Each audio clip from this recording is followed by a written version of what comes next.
Hello everyone, welcome to the guideliners. मैं अनुराग शर्मा। आज आप लोगों को 10th क्लास की साइंस का फर्स्ट चैप्टर पढ़ाने जा रहा हूँ, जिसका पार्ट फर्स्ट हम ऑलरेडी पढ़ चुके हैं, जिसका लिंक आपको डिस्क्रिप्शन लिस्ट में मिल जाएगा, डिस्क्रिप्शन में मिल जाएगा। और आज हम पार्ट सेकंड स्टार्ट करने वाले हैं, जिसमें हम टाइप्स ऑफ केमिकल रिएक्शंस पढ़ेंगे। तो चलिए स्टार्ट करते हैं टाइप्स ऑफ केमिकल रिएक्शन। तो जो पहला टाइप है हमारा केमिकल रिएक्शन का, वो है कॉम्बिनेशन रिएक्शन। कॉम्बिनेशन के नाम से ही समझ में आ रहा है कि कॉम्बिनेशन यानी कंबाइन होना यानी जुड़ना।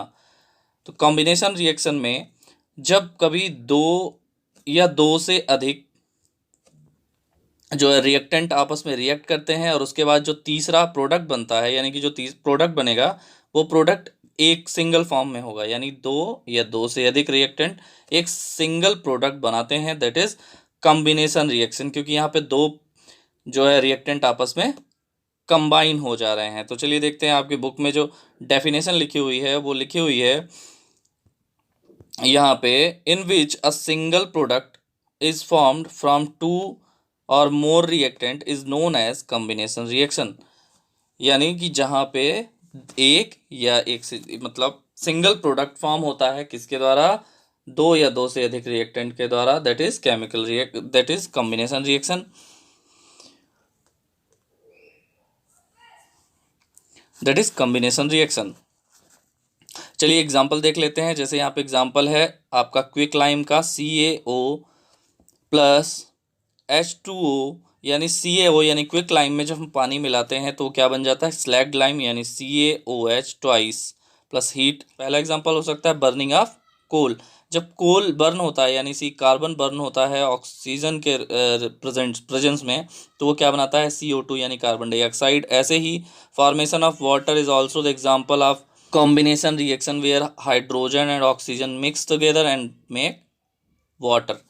Then मैं आपको पढ़ाने वाला हूँ एक्सोथर्मिक रिएक्शन। एक्सोथर्मिक रिएक्शन यहीं पे देख लेते हैं, लिखा हुआ है in which heat is released along with the formation of product और कॉल्ड एक्सोथर्मिक रिएक्शन। एक्सोथर्मिक, एक्सो का मतलब होता है एग्जिट यानी कि बाहर निकलना, और थर्मिक का मतलब होता है हीट।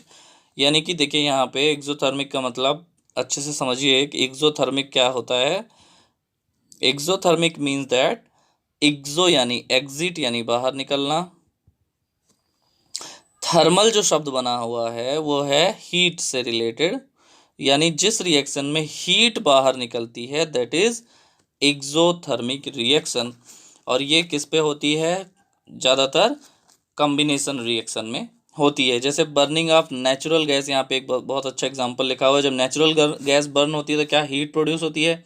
ठीक है, तो हीट प्रोड्यूस होती है, साथ ही साथ वो अपना कंबाइन होकर के H2O यानी CO2 बनाते हैं, कार्बन डाइऑक्साइड, और पानी उड़ जाता है वाटर वेपर के रूप में। ठीक है, तो चलिए नेक्स्ट रिएक्शन देखते हैं। ये रिएक्शन आपको बहुत अच्छे से समझ में आ गई हो, आई होप। नेक्स्ट रिएक्शन है आपकी डीकम्पोजिशन रिएक्शन। हमसे बहुत अच्छे से पता चल रहा है डिकम्पोज होना। डिकम्पोज का मतलब होता है टूटना। डिकम्पोज का मतलब टूटना, यानी डिकम्पोज होना तो कई टुकड़ों में टूट जाना। तो जब भी कोई रिएक्शन होती है उसमें जो आपके रिएक्टेंट हैं वो कई पार्ट्स में टूट जाएं, प्रोडक्ट बनते समय कई पार्ट्स में टूट जाएं, अलग अलग प्रोडक्ट बना लें, तो this reaction is known as decomposition reaction.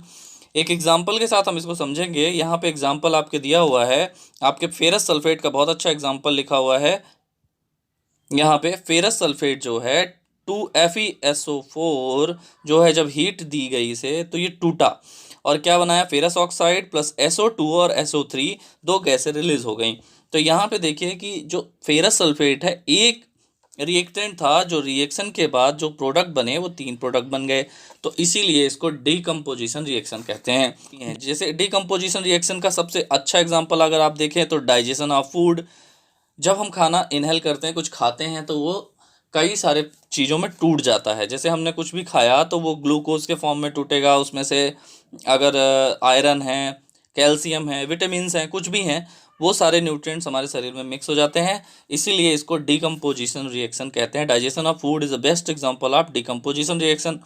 And one more thing, decomposition reaction में एक रिएक्शन जरूर पार्टिसिपेट करती है, दैट इज इंडोथर्मिक रिएक्शन।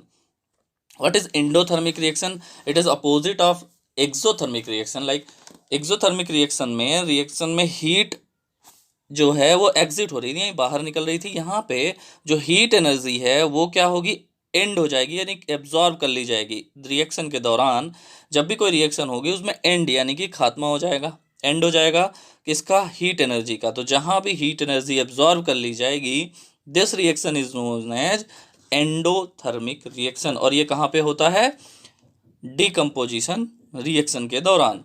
ठीक है, तो ये बात आपको समझ में आ, ठीक है। अब हम तीसरी जो रिएक्शन देखेंगे वो है अपनी डिस्प्लेसमेंट रिएक्शन।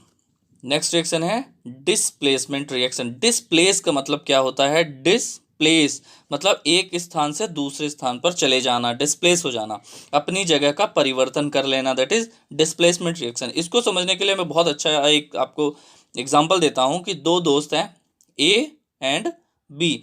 ये दोस्त हैं, अच्छे दोस्त हैं। सी एक तीसरा व्यक्ति है, थर्ड पर्सन है। ये दोनों एक पार्टी में मिलते हैं। ठीक है, मान लीजिए कि दोनों एक स्कूल में पढ़ते हैं और ये तीसरे स्कूल से यानी कि अभी अभी नई स्कूल में आपके स्कूल में आया हुआ है। यानी ये बच्चा जब इस स्कूल में आया, इसने देखा कि इसकी बॉन्डिंग बी के साथ बहुत अच्छी बन रही है, बी के साथ बहुत अच्छी बन रही है। तो इसने क्या किया, ए को अलग कर दिया, यानी ए अब अलग हो गया, जैसे सी अलग था वैसे ए अलग हो गया और बी और सी का बॉन्ड बन गया, यानी कि ए अलग हो गया प्लस बी और सी हो गए, या फिर बी और सी हो गए प्लस ए अलग हो गया। तो इसका क्या मतलब है कि इसने डिस्प्लेस कर दिया बी को, किसको डिस्प्लेस कर दिया, बी को, या फिर ए को कह सकते हैं आप। यानी कि सी आया और उसने क्या किया, ए को हटा दिया और उसकी जगह पे खुद बैठ गया। ये एक बेस्ट एग्जांपल था आपको समझाने के लिए डिस्प्लेसमेंट रिएक्शन को। तो और अच्छे से समझने के लिए एक इसी बुक का आप एक एग्जांपल लेके मैं आपको समझाता हूँ। चलिए देखते हैं कि एक बहुत अच्छा एग्जांपल आपके इस बुक में लिखा हुआ है, दैट इज कॉपर सल्फेट का एग्जांपल। आप ध्यान से देखिएगा, यहाँ पे कॉपर सल्फेट है।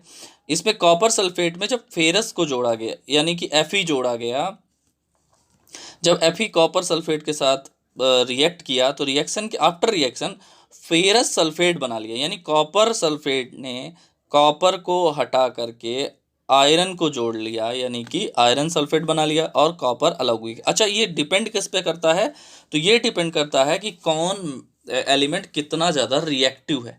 जो जितना ज़्यादा रिएक्टिव होगा वो उतना ही जल्दी उस दूसरे वाले को डिस्प्लेस कर देगा। यानी यहाँ पे कॉपर जो है वो लेस रिएक्टिव है देन फेरस, इसलिए उसको उसने डिस्प्लेस करके और अपना स्थान उसने सल्फेट के साथ बना लिया। ठीक है, चलिए, तो यहाँ पे आपने समझा कि in this reaction iron has displaced और removed another element copper from copper sulphate solution. This reaction is known as displacement reaction.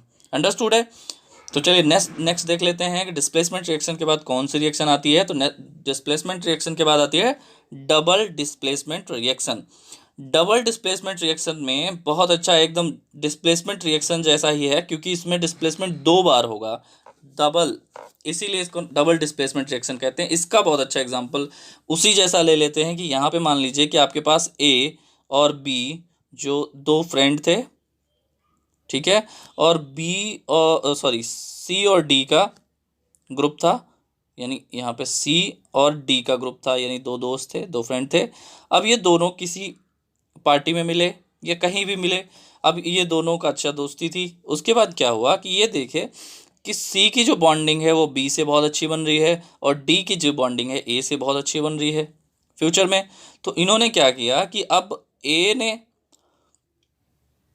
D के साथ बॉन्ड बना लिया और बी ने सी के साथ बॉन्ड बना लिया, यानी अब इसमें 2 बार डिस्प्लेस हो गए। यानी ए हट गया जो कि कहाँ चला गया, डी के साथ, और यहाँ पे बी हट गया जो कि चला गया सी के पास। तो दोनों ही जगहों पे डिस्प्लेसमेंट हुई है, इसीलिए 2 बार डिस्प्लेसमेंट को डबल डिस्प्लेसमेंट कहा गया है। तो इसीलिए इसको डबल डिस्प्लेसमेंट रिएक्शन भी या डबल डिस्प्लेसमेंट रिएक्शन कहा जाता है। इसका एग्जाम्पल लेके आपको हम समझाते हैं कि यहाँ पे जैसे एक बहुत अच्छा एग्जाम्पल यहाँ पे लिखा हुआ है, तो इसको हम समझते हैं कैसे। देखिए, सोडियम सल्फेट यानी कि Na2SO4 प्लस बेरियम क्लोराइड यानी BaCl2 जब ये दोनों आपस में रिएक्शन करते हैं तो बनाते क्या है कि बेरियम सल्फेट, यानी कि देखिए यहाँ पे जो बेरियम है वो क्लोरीन के साथ था, क्लोराइड के साथ था, जो अब हट करके यहाँ पे किसके साथ जुड़ गया है, सल्फेट के साथ जुड़ गया है।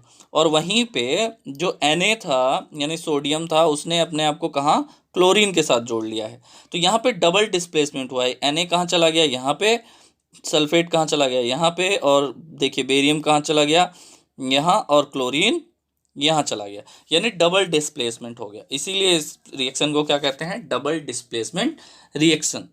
ठीक है, बात समझ आ गई। ठीक है, आगे चलते हैं। अब डबल डिस्प्लेसमेंट की रिएक्शन की जो डेफिनेशन है वो आपकी बुक में लिखी हुई है, reaction in which there is an exchange of ions between the reactants are called double displacement reaction. और इसमें आयंस का भी एक्सचेंज होता है। ठीक है, क्या होता है, आयंस का भी एक्सचेंज होता है।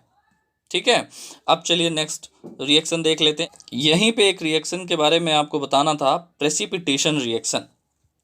यहाँ पे एक रिएक्शन है दैट इज प्रेसिपिटेशन रिएक्शन। जब भी कई रिएक्शन होती है, नई नई reaction, that produces a precipitate. Precipitate क्या होता है, कोई भी चीज़ जो नीचे रिएक्शन के दौरान नीचे जाके जम जाती है, दैट इज कॉल्ड प्रेसिपिटेट। और उसी रिएक्शन को कहते हैं प्रेसिपिटेशन रिएक्शन, जब दो चीज़ें या तीन चीज़ें, दो चीज़ें आपस में रिएक्ट करती हैं और एक जो ऐसा पार्टिकल जो नीचे जाके यहाँ नीचे जम जाए, दैट इज प्रेसिपिटेट। और इस रिएक्शन को पूरे क्या कहते हैं, प्रेसिपिटेशन रिएक्शन।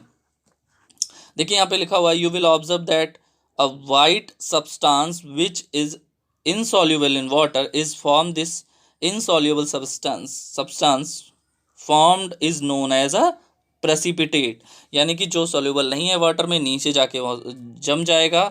जैसे आप एक पानी में जो है, आप मिट्टी वाला पानी है और उसको थोड़ी देर तक रख देते हैं, तो वो क्या करता है, नीचे धीरे धीरे धीरे धीरे जो है मिट्टी या हल्के से रेत वो नीचे नीचे सेटल डाउन हो जाती है, वो क्या कहलाएगी, एक प्रेसिपिटेट के रूप में जम जाती है। तो चलिए नेक्स्ट जो है हमारा रिएक्शन है वो देख लेते हैं। नेक्स्ट रिएक्शन कौन सी है, ऑक्सीडेशन एंड रिडक्शन रिएक्शन।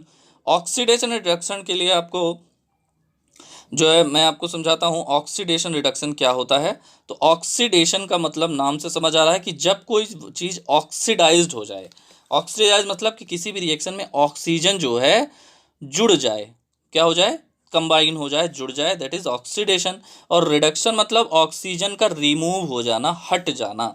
और ऑक्सीजन रिमूव होता है जब भी कभी कोई हाइड्रोजन पार्टिकल ऑक्सीजन के संपर्क में आए या उस मेटल के संपर्क में आए जिसमें ऑक्सीडाइज हुआ है, तो वो ऑक्सीजन को अपने साथ ले जाता है और जिसकी वजह से वो मेटल डीऑक्सीडाइज यानी कि रिडक्स हो जाता है, मतलब उसमें रिडक्शन की प्रोसेस हो जाती है, रिडक्शन रिएक्शन हो जाती है। तो चलिए एक एग्जांपल लेके आपको मैं समझाता हूँ कि ऑक्सीडेशन और रिडक्शन क्या होता है। तो यहाँ पे देखिए बेस्ट एग्जांपल दिखाई दे रहा है ऑक्सीडेशन और रिडक्शन दोनों का। तो ऑक्सीडेशन रिडक्शन का है, देखिए कॉपर O2 यानी ऑक्सीजन के प्रेजेंस में जो है कॉपर ऑक्साइड बना लेता है। क्या बना लेता है, कॉपर ऑक्साइड बना लेता है। ये हो गया ऑक्सीडाइज्ड, क्या हो गया, ऑक्सीडाइज्ड हो गया, यानी ऑक्सीडेशन रिएक्शन हुई यहाँ पे। वहीं पे जो कॉपर ऑक्साइड था, जब उस पे H2 यानी कि हाइड्रोजन मिला, हाइड्रोजन के आने से क्या हुआ कि हाइड्रोजन के साथ ऑक्सीजन जो है मिल करके क्या बना लिया, H2O यानी कि वाटर, और जो Cu था कॉपर वो अलग हो गए। यहाँ पे रिडक्शन हुई है, क्या हुई है, रिडक्शन। तो आप समझ गए होंगे कि ऑक्सीडेशन क्या है और रिडक्शन क्या है। ऑक्सीडेशन में ऑक्सीजन का कंबाइन होना, जुड़ जाना, और रिडक्शन में ऑक्सीजन का हट जाना मेटल में से। ठीक है, ये ऑक्सीडेशन और रिडक्शन हो गया। अब पढ़ते हैं ऑक्सीडेशन और रिडक्शन अगर दोनों साइमल्टेनियसली यानी एक साथ हो जाएं तो क्या होगा।